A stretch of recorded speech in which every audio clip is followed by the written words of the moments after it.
સુરતના અમરોલી વિસ્તારના છાપરા ભાટામાં પડી ગઈ હોવાથી મોત થયા હોવાનું રટણ કરતા પતિ જ હત્યારો નીકળ્યો છે। પત્નીના શરીર અને માથાના ભાગે નિશાન મળી આવતા પોલ ખુલ્લી પડી ગઈ હતી। અમરોલીમાં પરિણીતાનું શંકાસ્પદ મોતના કેસમાં મૃતકના પતિએ હત્યા કર્યાના આક્ષેપથી પોલીસે હત્યાનો ગુનો નોંધ્યો હતો।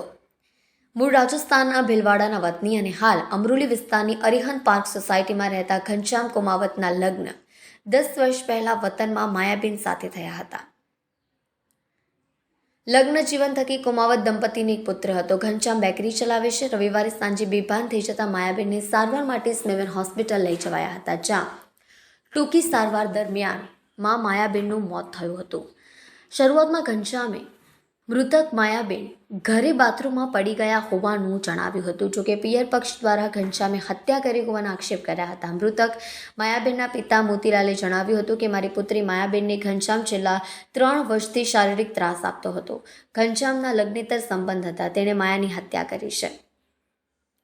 સમગ્ર મામલે અમરોલી પોલીસ દ્વારા સ્મેમેર હોસ્પિટલમાં પેનલ પોસ્ટમોર્ટમ કરવામાં આવ્યું હતું। પ્રાથમિક તબક્કે મૃતક માયાબેનના કાનની ઉપર ગંભીર ઈજાઓ થઈ હતી। શરીરના અલગ અલગ ભાગ પરથી પણ ઈજાના નિશાન મળી આવ્યા હતા। તારીખ 3/3/2024ના રોજ કિરણ હોસ્પિટલમાંથી અમરોલી પોલીસ સ્ટેશનમાં એક અરજી લખાવવામાં આવી હતી કે માયાબેન કરી અને એક જે મહિલા જે છે તે એમના પોતાના ઘરમાં બાથરૂમમાં પડી જતા એમને ઈજા થતાં એ મરણ ગયેલ છે અને એમના પતિ જે ઘનશ્યામભાઈ જે છે એ એમની ડેડ બોડી અત્રે લાવેલ છે, જેથી અમરોલી પોલીસ સ્ટેશનના માણસો તાત્કાલિક ત્યાં કિરણ હોસ્પિટલ ત્યાં પહોંચી ગયેલા અને ત્યાંથી એ પછી જે મનોજના જે છે એની લાસ્ટ ઉપર જે રિક્વેસ્ટ ભરતા હતા એ વખતે એની ઉપર ઈજાના નિશાનો જણાવેલા એમ એ ખાસ કરીને જો બાથરૂમમાં પડવાથી જો ઈજા થાય તો આવી ઈજા ના થાય એમ એટલે શરૂઆતથી પોલીસને આ બાબતે શક એમ તો હતો જ એમ।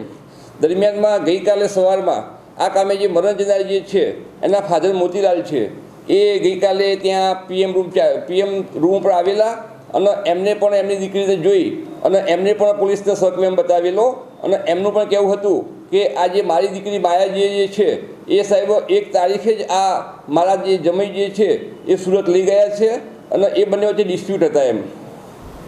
આજે ઘનશ્યામ જે છે એને બીજી છોકરીઓ સાથે સંબંધ હતો એમ એવું એમનું કહેવું છે હાલ પૂરતું તો એમ, અને એના કારણે આજે ઘનશ્યામે એની પત્ની માયાને મારી નાખી છે એવું પીએમ દરમિયાન પણ જણાઈ આવ્યું છે ખરેખર। અને ઘનશ્યામની પૂછપરછ કરી તો ઘનશ્યામે પણ એ ગુનો કબૂલ્યો છે કે મેં સવારમાં જે મારા પત્ની જે છે એનું જે ગળું જે છે એ હાથથી દબાવી અને એનું જે માથું જે છે એ દિવાલ સાથે અથડાવેલું હતું એમ, અને એ પછી એની દુકાને જતો રહેલો એમ।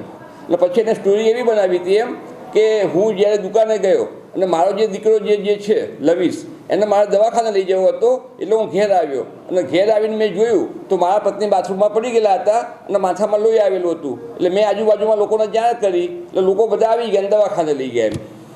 હાલમાં આ કામે જે ઘનશ્યામ જે છે એને ડિટેન કરવામાં આવેલો છે અને એની સઘન પૂછપરછ ચાલુ રહી છે।